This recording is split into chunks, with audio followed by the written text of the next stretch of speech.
मुख्यमंत्री उद्धव ठाकरे हे दिल्लीत दाखल झालेत। त्यांच्यासोबत पर्यावरण मंत्री आदित्य ठाकरेही आहेत।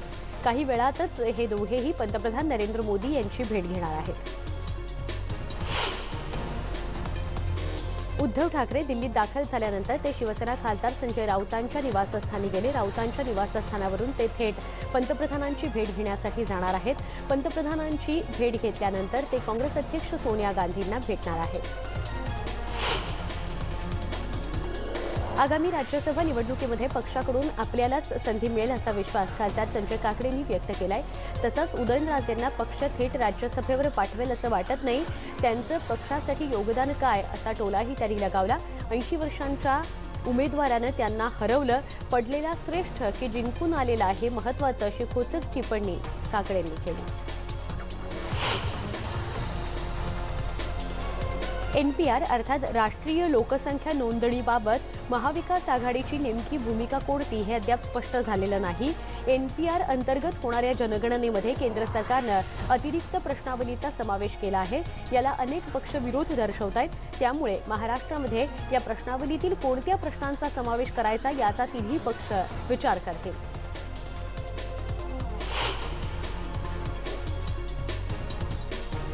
NPR अर्थात राष्ट्रीय लोकसंख्या नोंदणीबाबत बोलताना संजय राऊतांनी महाविकास आघाडीमध्ये कोणत्याही स्वरूपाचे मतभेद नसल्याचं म्हटलंय। यावेळी तिन्ही पक्षातील प्रमुख चर्चा करून या मुद्द्यांवर आपापली भूमिका मांडतील असं त्यांनी स्पष्ट केलं।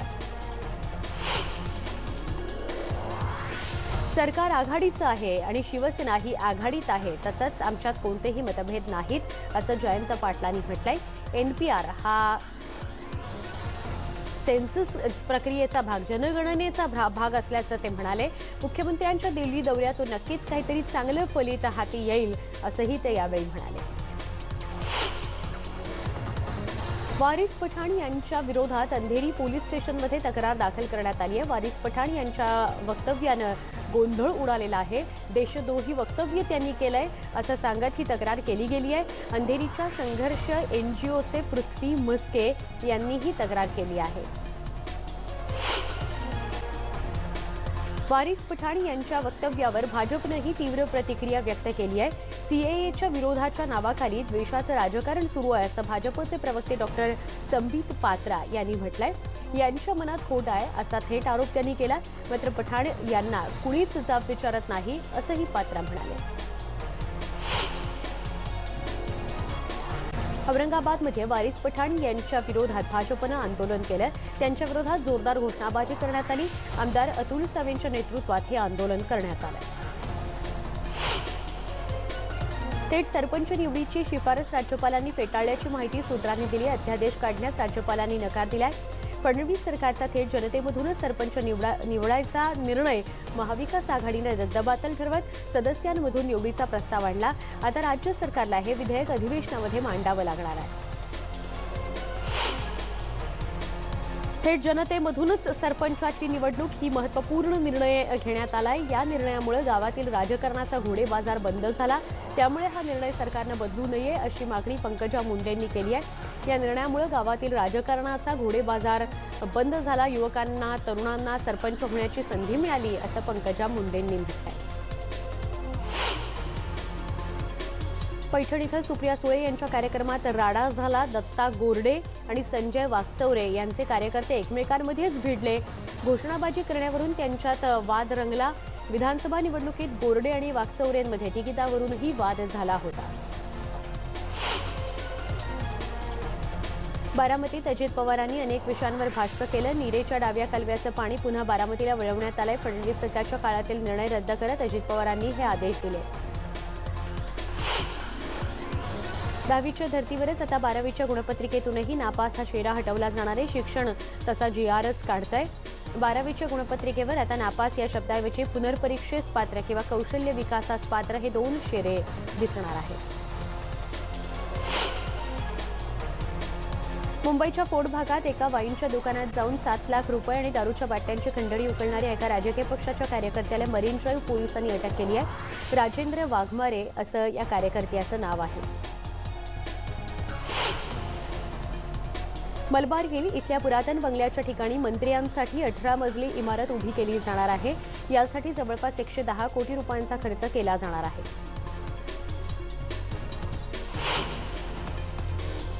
ऐन लग्नसराईच्या काळात सोन्या चांदीच्या भावात वाढ झाली, त्यामुळे जळगावातील सुवर्ण बाजारात पुन्हा तेजी आली आहे। गेल्या 8 दिवसांमध्ये सोन्याच्या भावात 1250 रुपयांनी वाढ झाली आहे। जळगावच्या सुवर्ण बाजारात आजचा दर 42,100 रुपये प्रति तोळ्यावर पोहोचला आहे।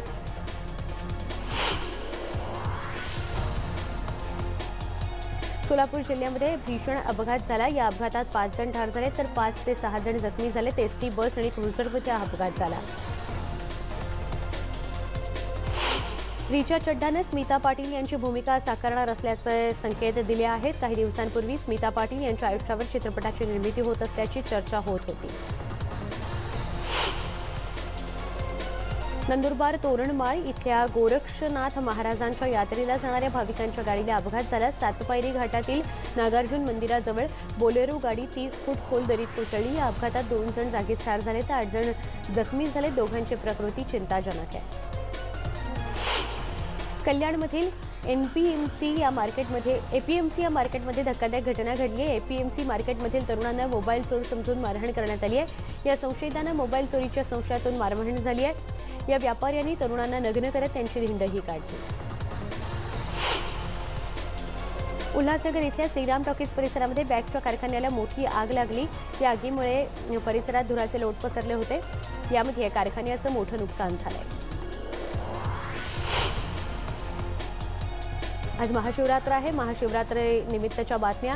महाशिवरात्रीच्या निमित्ताने राज्यभरातच उत्साहाचं वातावरण आहे। ठिकठिकाणी असणाऱ्या महादेवाच्या मंदिरांमध्ये मध्यरात्रीपासूनच भाविकांच्या रांगा लागलेल्या पाहायला मिळत आहेत। मुंबईतल्या पुरातन बाबुलनाथाच्या मंदिरातही भाविकांची गर्दी आहे। कोल्हापूर शहरासह जिल्ह्यातही महाशिवरात्रीचा उत्साह पाहायला मिळतोय। बसस्थानकाजवळ असलेल्या महादेव मंदिरात पहाटेपासूनच भाविकांनी गर्दी केली होती। पहाटेपासूनच या मंदिरामध्ये धार्मिक पूजा पार पडली। त्यानंतर भाविकांसाठी मंदिर खुलं करण्यात आलं। राष्ट्रवादी काँग्रेसच्या खासदार सुप्रिया सुळेंनी महाशिवरात्रीनिमित्त महाअभिषेक पूजा केली। वेरूळमधील घृष्णेश्वर मंदिरामध्ये जाऊन त्यांनी महाअभिषेक पूजा केली।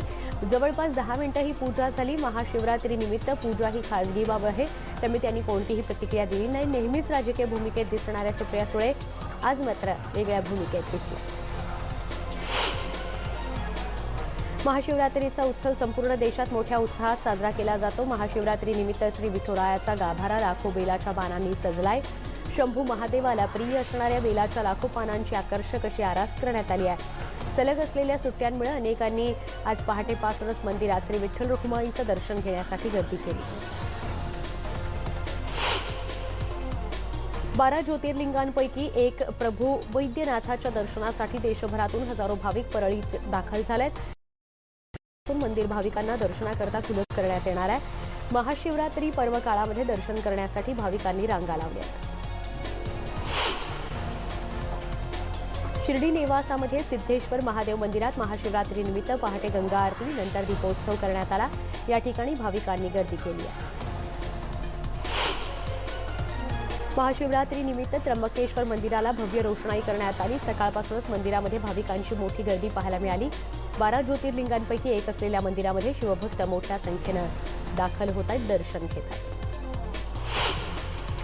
हिंगोली जिल्ह्यात असलेल्या औंढा इथल्या 8वं ज्योतिर्लिंग नागनाथ मंदिर आणि परिसरात महाशिवरात्रीनिमित्त आकर्षक रोषणाई करण्यात आली। या आकर्षक रोषणाईनं संपूर्ण औंढा शहर न्हाऊन निघालंय। नागनाथ मंदिरात सगळीकडे रोषणाई झालेली आहे। भाविक ही रोषणाई बघून मंत्रमुग्ध होत आहेत। 958 वर्ष जुनी असलेल्या अंबरनाथच्या प्राचीन शिवमंदिरामध्ये महाशिवरात्रीच्या निमित्तानं मोठी यात्रा भरते। महाशिवरात्रीच्या निमित्तानं ठाणे शहर आणि ग्रामीण भागातून जवळपास 3 ते 4 लाख भाविक अंबरनाथमधल्या या यात्रेत सहभागी होत असतात। दरम्यान या यात्रेमध्ये ध्वनी प्रदूषण पसरवणाऱ्या प्लास्टिक पिपाण्यांना पोलिसांनी बंदी घातली। विदर्भाची काशी म्हणून ओळख असलेल्या मार्कंडादेव या ठिकाणी महाशिवरात्रीनिमित्त यात्रेला शुक्रवारपासून सुरुवात झालेली आहे। पहाटे 4 वाजता राज्याचे रोहयो मंत्री संदीपान भुमरे यांच्या हस्ते मुख्य महापूजा झाली। या ठिकाणी दर्शनाकरता भक्तांच्या लांबच लांब रांगा लागलेल्या पाहायला मिळाल्या। मनमाडपासून जवळ असलेल्या नांदगाव रोडवर असलेल्या प्राचीन मंदिरात विविध कार्यक्रमांचं आयोजन करण्यात आलं होतं. सुमारे 14 एकर जागेत पसरलेल्या या पुरातन मंदिरात महादेवाची पिंड आणि पार्वतीची मूर्ती आहे. महाशिवरात्रीच्या निमित्ताने या ठिकाणी यात्रा भरते. महाशिवरात्रीचा उत्सव देशभर बघायला मिळतो. सिंधुदुर्गातल्या कोणकेश्वर मंदिरातही मंदिराला आकर्षक रोषणाई करण्यात आली आहे. महाशिवरात्रीनिमित्त मोठ्या संख्येने भाविकांनी मंदिरात गर्दी करायला सुरुवात केली आहे. शिवाच्या आराधनेमध्ये रममाण होणाऱ्या भक्तांकरता चंद्रपूरचे अंचलेश्वर मंदिर हे आराध्य दैवत आहे. महाशिवरात्रीनिमित्त या मंदिरात शिवभक्तांची पूजेसाठी गर्दी उसळते. 15व्या शतकातील हे प्राचीन मंदिर भाविकांच्या गर्दीनं फुलून गेलं आहे. पुरंदरमधील श्री क्षेत्र भुलेश्वर इथं महाशिवरात्रीनिमित्त शिवभक्तांची गर्दी पाहायला मिळाली. पुरंदरचे आमदार संजय जगताप यांच्या हस्ते सपत्नीक महादेवाला अभिषेक करण्यात आला. यानंतर मंदिर भाविकांकरता खुलं झालं. मंदिर परिसरात हर हर महादेवचा गजर सुरू आहे. वाशिममधील महादेवाच्या विविध मंदिरांमध्ये पिंड, बेलाची पानं, फुलांनी सजवण्यात आली आहेत. भाविकांनी मंदिरात दर्शन घेण्याकरता गर्दी केली आहे. महादेवाच्या मंदिरात बम बम पुणेचा जयघोष निनादतोय. काशीच्या विश्वनाथ मंदिरातही महाशिवरात्रीनिमित्त भरपूर गर्दी झाली आहे. पारंपरिक पद्धतीने पूजा आणि अभिषेक करण्यात आला. दिल्लीच्या मंगल महादेव मंदिरातही भरपूर गर्दी आहे. इथं महादेवाची उंच मूर्ती उभारली गेली आहे. महाराष्ट्राचं कुलदैवत खंडेरायाच्या गडावर महाशिवरात्रीचा उत्साह आहे.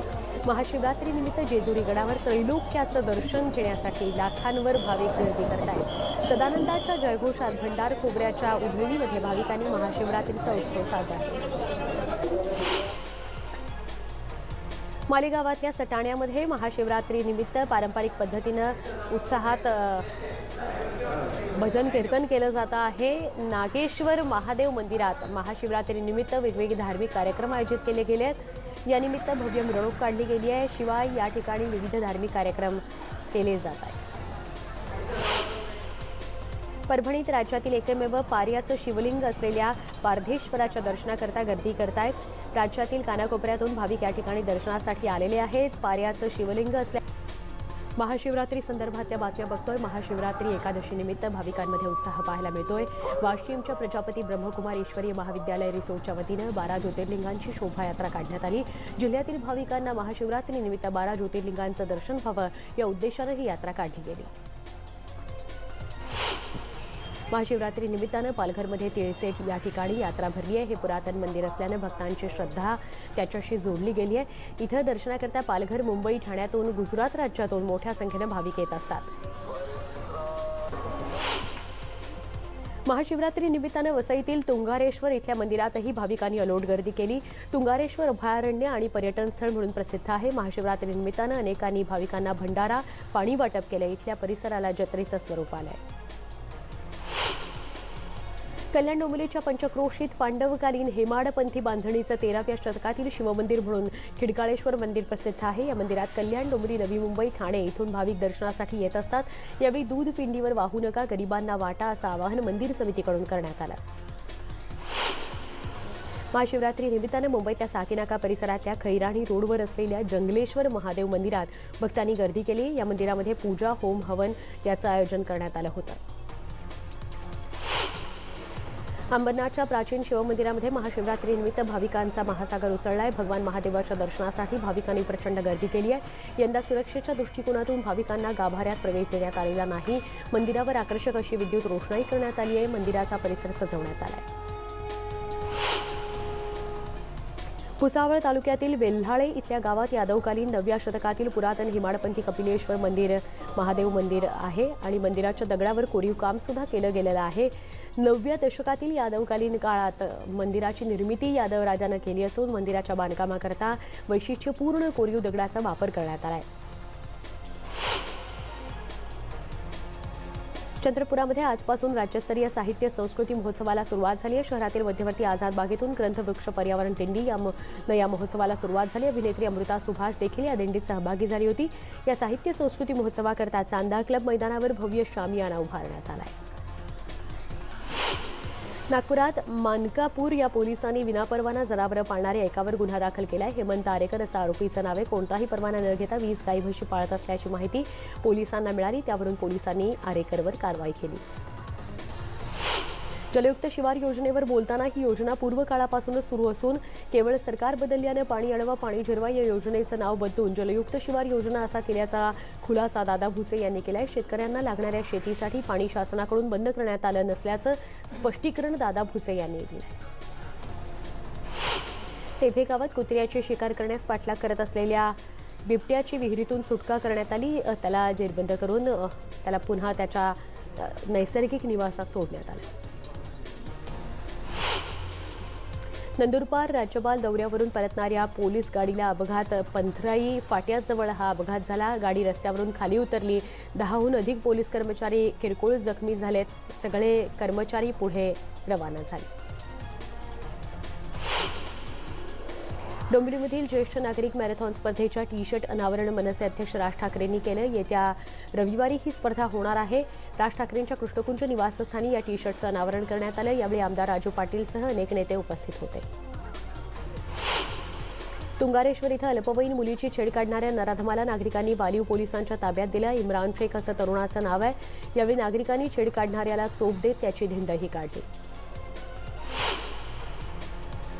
अकोल्यामध्ये 54 वर्षाच्या व्यक्तीला अज्ञातानं जबर मारहाण केली असून या मारहाणीत त्या व्यक्तीचा मृत्यू झाला. या घटनेनंतर मृतदेह शहरातील SS रुपी अपार्टमेंट समोर फेकून देण्यात आला. या घटनेनंतर एकच खळबळ उडाली आहे. माजी आमदार वारिस पठाण यांच्या प्रतिकात्मक पुतळ्याचं पुण्यामध्ये दहन करण्यात आलं. ब्राह्मण महासंघानं पठाण यांच्या वादग्रस्त वक्तव्याचा निषेध केला. पुण्यातील ओंकारेश्वर मंदिरासमोर पुतळ्याचं दहन करण्यात आलं. फटाफट 50 मध्ये एक छोटासा ब्रेक. लगेच भेटणार आहोत अजून काही महत्त्वाच्या घडामोडींसह. पहा फक्त न्यूज 18 लोकमत.